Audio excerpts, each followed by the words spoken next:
Ini sawi direbus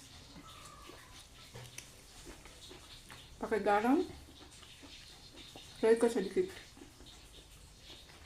rebus saja.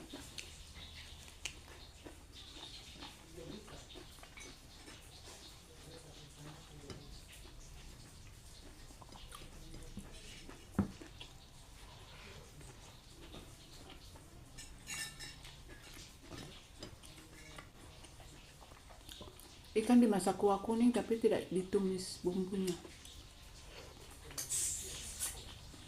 Bumbu di blender haluskan begitu saja.